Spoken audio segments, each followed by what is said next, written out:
If you have ADHD like I do, If you have ADHD, we struggle with working memory, so we're going to lose everything. We have dopamine struggles, which means that boring tasks feel basically painful.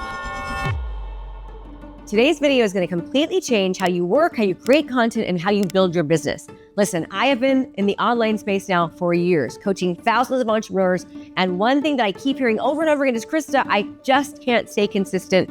I start strong, but then I fall off.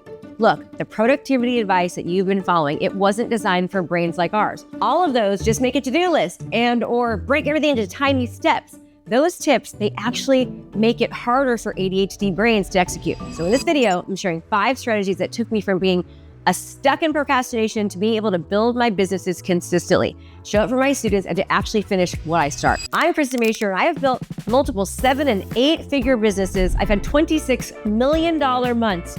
And I'm going to be showing you how I did that and some strategies to help you the same. And listen, I'm not going to tell you to buy another planner. Trust me on this one. Plus, watch this video all the way to the end because I'm going to be giving you something away for free. All right, so let's talk about why everything that you've tried hasn't worked long-term. If you Google how to be productive, and you're going to find the same recycled advice everywhere. Break tasks into smaller chunks. Start with the harder things first. Use special to-do lists. Just focus, but here's why that doesn't work for us. Our brains are wired differently. We have lower dopamine levels than neurotypical people. Dopamine is that brain chemical that actually helps us feel motivated, stay focused, and ready to take action. And when our dopamine is low, we're constantly searching for that next hit that our brains are literally craving stimulation. I thought this dopamine deficiency meant that I was destined to struggle forever. But here's the thing. I learned how to use this dopamine craving to my advantage. I literally got addicted to completing my work.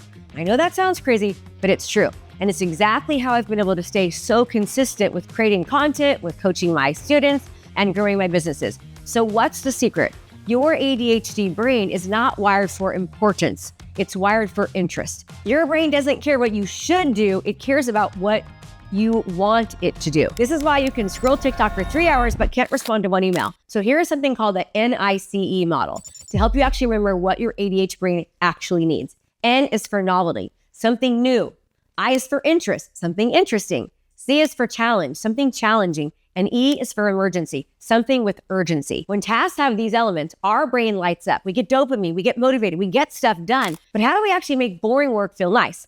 Listen, strategy number 1 is all about timing. When I first started learning about productivity, I followed all the gurus. They told me meditate, journal, eat healthy breakfast, then sit down and go to work. You know what happened? By the time I got my actual work, I had 0 motivation left and I used up all my dopamine on the morning routine. And here's what research shows. Your dopamine levels are highest first thing in the morning.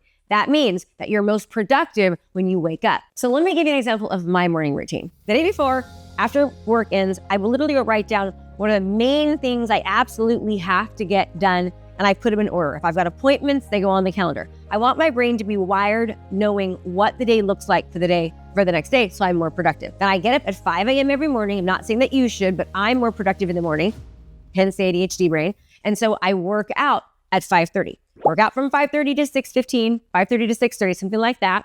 Then I will look at my list for the day. I hate the word list, but I'll look at my structure for the day and the appointments that I have. And then I will identify exactly what is absolute urgent. I already know from the day before, and I tell myself, no matter what, I've got to get that done. And here's what you need to understand, is that when you do hard things, when you do things that you don't want to do, your brain says, good job, and then you have more energy. When you're thinking about what you don't want to do all day long, what happens is your brain is thinking about it in the background, so you're less productive and you have less energy. So that's why I do that.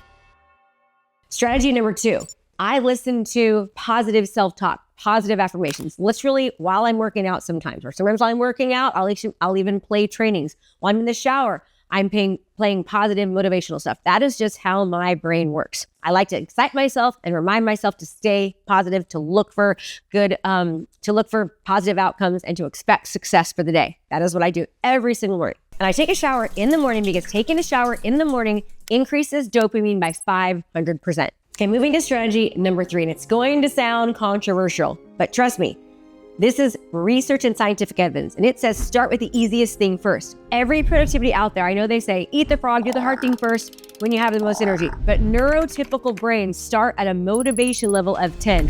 ADHD brains, we start at a -10. So even if it's the first thing in the morning when our dopamine is highest, that huge, scary task is still incredibly hard to start. We stare at it, we freeze up, and then shame and self-doubt starts to creep in.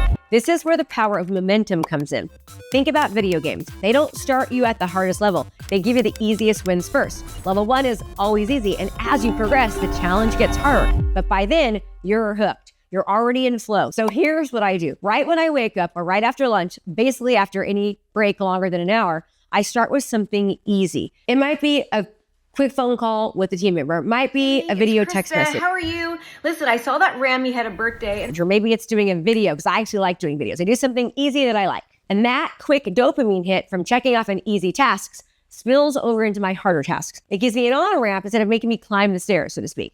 This builds a positive feedback loop within you. You start winning. You get addicted to winning. Now, strategy number 4. It is all about gamifying your productivity. And I tell you this works so well because I do it with stars. Have you ever noticed how you can play a video game for 6 hours straight, but you can barely focus on an email for 10 minutes? The main struggle that we have is not with motivation. It's with consistency. But if the conditions are right, we can motivate ourselves every single day. So you need to track and log your progress, but not in a boring spreadsheet way. We hate spreadsheets, right? You need to visually see where you were 20 days ago as compared to where you are now. You need to do it during the day. You need to see where you're at today versus where you are at the end of the day or at the end of the hour. So I use a gamified tracking system that I'm going to give you access to at the end of this video. Every day I complete my most important task, I mark it and I watch the momentum build. You can also get a calendar on. You can put an X on it every time you sit down for 30 minutes or finish something, or you can use the star system that I use. So there are 3 important things to remember with our ADHD brains. Consistency doesn't have to be perfect.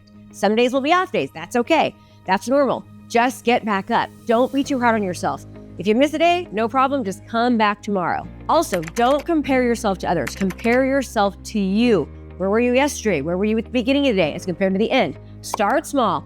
If 5 minutes even seems like a lot, that's okay. Start with 5 minutes. If getting out of bed is hard, that's okay. Track that. Your brain is going to start seeing these streaks as a challenge. Okay, so final strategy. Regularly introduce novelty. Remember, our brains crave newness. It's why we switch hobbies every other week. It's why we want to completely reinvent ourselves every Monday. But when you're working on the same boring task for days or weeks, how do you keep that novelty alive? Well, here's the secret. You can introduce novelty without changing the actual task. Let's say you need to work on your content calendar. Here's how you add novelty. You change where you work. Maybe go to a coffee shop one day, go to the office, or sit outside. Change where you are. Change who you work with. Solo sometimes, by yourself, with a coworker, with a friend. Change that and change when you work. Maybe mornings, afternoon, or maybe even late at night if that's when you're in flow. So challenge yourself. Can I finish this before the song ends? Or can I get this done before my meeting in 20 minutes? So bottom line is, having an ADHD brain is not bad. You're not ruined. Nothing's wrong with you. In fact, it can absolutely help you when you learn how to use it correctly. So I hope this video was helpful. Be sure to watch the flyer video. Let me know in the comments what else you want to know. Like what? And after you actually do this, do some of the strategies and tell me, what are you doing to actually get more done with your ADHD brain? And here's the deal. These strategies work even if you're not ADHD. I'm Krista Mashore. If you thought this was helpful, please do me a favor, share it with somebody, subscribe so you know when more stuff comes on, and I will see you next time. Thanks so much for watching my video. You can learn more about how to be a successful real estate professional by watching other videos that I have. And be sure to subscribe to my channel. And as always, make it a great home selling and buying day.